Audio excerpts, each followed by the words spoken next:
전국에서 코로나19 백신 접종이 보신대로 시작이 됐습니다. 이번 백신 접종을 계기로 하루빨리 일상으로 복귀했으면 하는 기대감도 아울러 커지고 있습니다. 예, 접종 상황과 앞으로의 전망, 한림대 강남성심병원 감염내과 이재갑 교수와 함께 짚어보겠습니다. 교수님 교수님 어서 안녕하십니까? 오십시오. 안녕하세요. 예. 국내에서 첫 번째 확진자가 생긴 지로 402일 만에 이제 첫 번째 백신 접종이 이제 시작이 됐습니다. 오늘 현장을 참관하셨습니까? 현장에 가지는 않았고요. 와우. 일단은 그 방송으로 이제 접종 모습 지켜보시고. 좀 바라봤고요. 네. 접종 진행 사항은 어떻다고 평가를 하나요? 예, 일단은 이제 오늘 거의 5천여 명에 해당되는 그러니까 요양원이나 요양병원에 계신 종사자랑 또 이제 그 환자분들이 이제 65세 미만 환자들이 맞게 됐는데요. 일단 오늘 오후에 사실 저희가 정신의료기관들 교육을 화상으로 했었는데 예. 접종을 이미 시행했던 이제 병원 분들이 좀 들어오셨습니다, 교육에. 그런데 자기네 병원 한 100명 정도 접종했는데 안전하게 접종 끝났다. 이제 이런 정보를 알려주셨거든요. 그래서 대부분의 병원에서 큰 문제 없이 접종이 제대로 이루어졌다 이렇게 들었습니다. 예, 큰 차질이나 뭐 부작용은 보고된 게 없다고 하던가요? 예, 그렇습니다. 그래서 대부분의 이제 그 병원들에서 얘기 듣기로는 큰 부작용이나 이런 것도 없었고 접종 후에 이제 급성 이상 반응도 보이지는 않았다 이렇게 얘기 들었고요. 오늘 뭐 방송에서는 약간 울렁거리는 분 좀 있었다고 얘기는 했는데 예. 아마도 이제 접종 당시에 울렁거리는 부작용이나 이상 반응 거의 발생은 안 하는데요. 좀 많이 좀 긴장하셨던 게 아닌가. 안정치하고 또 안정됐다는 얘기를 들어서는요. 또 그런 것 같습니다. 예. 엉뚱한 질문이죠. 주사 맞을 때 아픕니까? 예, 바늘이 들어가니까 아프기는 하는데요. 근데 요새 이제 예방 접종할 때 쓰는 주사들이 좀 예. 많이 얇아지기는 했어서 예전에 우리가 이제 어렸을 때 맞았던 주사보다는 통증은 좀 많이 줄기는 하는데요. 그래도 바늘이 들어가니까 따끔하기는 합니다. 네. 예. 아유, 그 예. 정도야 뭐 견딜 수 있겠죠. 예. 자, 파이자 백신도 오늘 도착했다고 네, 네, 예. 보도가 됐습니다. 그러면 이제 내일부터 아마 의료진들이 맞을 것 같은데 네. 파이자 백신에 대해서는 오늘하고는 뭐가 다릅니까? 예, 화이자 백신 같은 경우는 냉동 보관한 상태에서 접종을 해야 되고 또 이거를 희석시키고 다시 분주하는 과정들 때문에요. 그러니까 일반적인 의료기관에서 접종하기 좀 어려울 것 같다고 하고 있어서 현재 전국에 있는 접종센터에서 접종이 예정인데요. 일단은 지금은 이제 코로나 환자를 직접 보는 의료진들 대상으로 한 5만 8천 명 정도를 접종하기로 예정돼 있어서 권역센터들, 그러니까 국립중앙의료원의 중앙예방접종센터와 그다음에 시도에 지금 현재 세 군데의 감염병 전문병원이 이제 만들어질 병원들에서 센터를 꾸려가지고요. 네 군데에서 맞춰질 예정이고 3월 20일까지 1차 접종 마치겠다고 지금 현재 준비를 하고 있습니다. 예, 교수님께서도 의료진이신데요. 언제 맞으실 계획입니까? 예, 저도 이제 코로나 환자 직접 보고 있어가지고요. 예. 이번 주 화요일 날 예약을 했고요. 지금 3월 1일로 예약해서 3월 1일. 이제 접종을 할 예정입니다. 예, 그렇다면 뭐 저를 포함해서 많은 분들이 그렇다면 나는 언제 맞을까 궁금해하실 것 같거든요. 앞으로의 일정은 또 어떻게 됩니까? 예, 일단 순차적으로 접종 대상이 확대되는데요. 일단은 3월 8일부터 일단은 이제 병원급 의료기관, 이제 특히 네. 코로나 환자가 입원할 수도 있는 그런 병원급 의료기관의 의료진들이 접종이 시작되고요. 3월 말 또는 4월 초부터 65세 이상의 어르신들에 대한 접종들이 이제 시작되게 됩니다. 그리고 이제 65세 이상 접종이 시작될 때 이제 의원급 의료기관들에 있거나 약사분들이라든지 약국의 약사들이라든지 이런 분들이 접종이 동시에 같이 시작이 되고요. 그리고 일반적인 이제 50세, 그러니까 64세 미만의 분들 또 만성질환자들 이런 분들 또한 이제 분들 같은 경우는 이제 3분기가 시작되는 7월부터 접종이 시작되고요. 9월 전까지는 이제 백신 접종 대상자의 전체에 대해서 1차 접종을 마치는 게 현재 정부의 목표입니다. 예.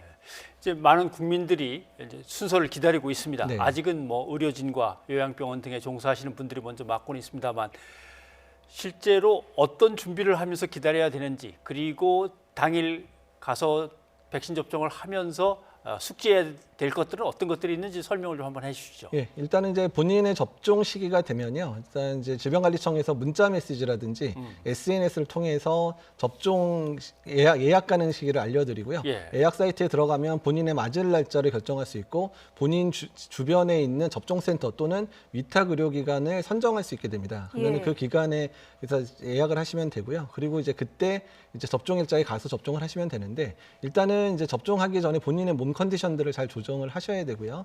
그래서 예방 접종하기 때 가실 때 열이 나거나 이런 분들은 이제 예약을 좀 변경해서 며칠 좀 지나서 가시도록 한다든지 본인의 기저질환이 상태가 많이 안 좋으신 상태에선 접종하면 좀 안 좋을 수 있으니까 본인 컨디션이 제일 좋은 날 접종할 수 있도록 예약 날짜를 잘 선정하시면 될 것 같고요. 특히 도착하시면 이제 의사 선생님 만나기는 예진지라 그래서 이제 본인의 이제 건강 상태를 체크하거나 알레르기 상황들을 체크하는 게 있는데 자세하게 적어주셔야 의사 선생님이 꼼꼼하게 파악을 해서 접종 가능한지 또 접종한 이후에 어떤 걸 주의해야 되는지를 자세히 알려드리거든요. 예. 그래서 예진지 작성 잘하고 또 의사 선생님과 잘 얘기를 하셔서 본인의 접종 상태, 접종 이후에 그런 설명들을 제대로 들으시면 될 것 같습니다.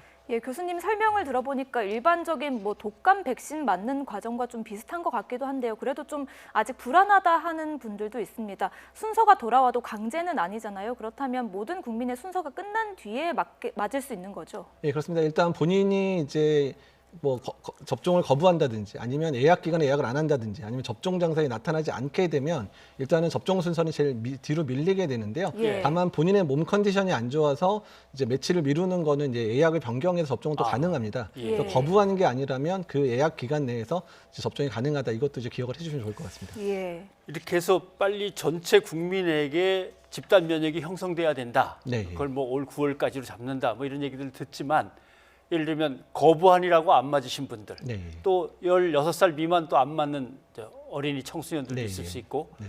그다음에 또 이런저런 이유로 거기서 벗어난 사람들, 이거 다 따지면 과연 집단 면역이라는 게 제대로 형성된다면 도대체 국민의 몇 %까지 진짜 맞아야 되는 건가, 이런 데 가끔 뭐랄까요, 불안감 같은 게 있거든요.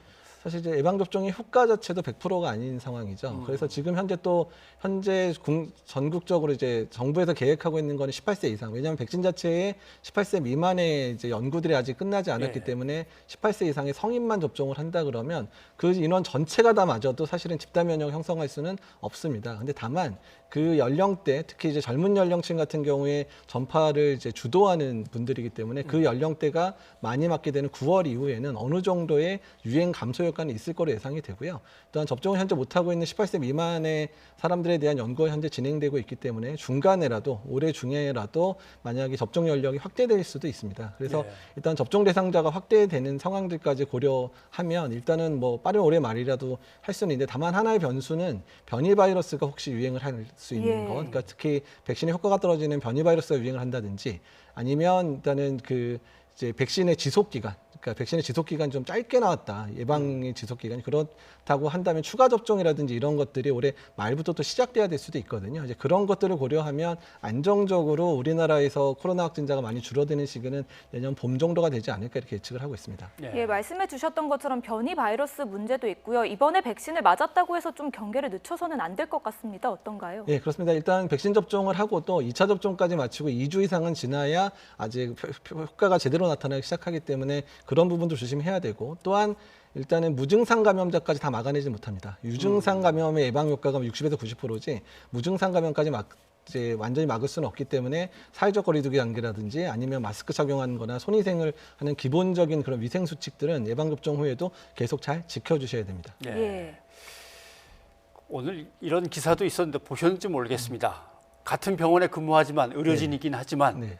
누구는 코로나19 진료를 담당하기 때문에 아. 어느 백신을 맞고, 누구는 일반 뭐 환자들을 맞기 때문에 다른 백신을 맞고, 계급 차별하냐, 인간 차별하냐, 이런 기사도 났던데 이건 글쎄요, 이해할 만한 내용인데 언론들이 어거지로 그렇게 쓰는 듯한 느낌은 참 많이 봤습니다. 네, 사실 그런 식으로 이제 사람 간의 신뢰감을 깨트리는 그런 일들은 없었으면 좋겠고요. 일단은 사실 접종 시기 문제 때문에 지금 이제 코로나 환자를 직접 보는 분들을 좀 더 먼저 맞추려고 하는데, 화이자 백신이 먼저 들어왔기 때문에 예. 이제 접종을 하는 거지. 사실 아스트라제네카 백신이 먼저 들어왔다고 하게 된다 그러면 당연히 이제 코로나 이제 환자를 보는 사람도 아스트라제네카 백신을 맞았을 거거든요. 예. 그런데 두 번째 이유는 뭐냐면, 일단은 접종을 이제 하더라도 일단은 이게 그 화이자 백신은 접종 센터에서 접종을 해야 되다 보니까 대규모의 인원이 이동해가지고 접종 센터에 갈 수는 없잖아요. 예. 그러니까 이제 병원급에 있는 의료기관들은 백신을 좀 더 편하게 보내서 맞을 수 있는 아스트라제네카를 선택한 이유도 있거든요. 그래서 그런 부분에 있어서는 조금 언론에 조심해야 될 것 같다는 생각이 듭니다.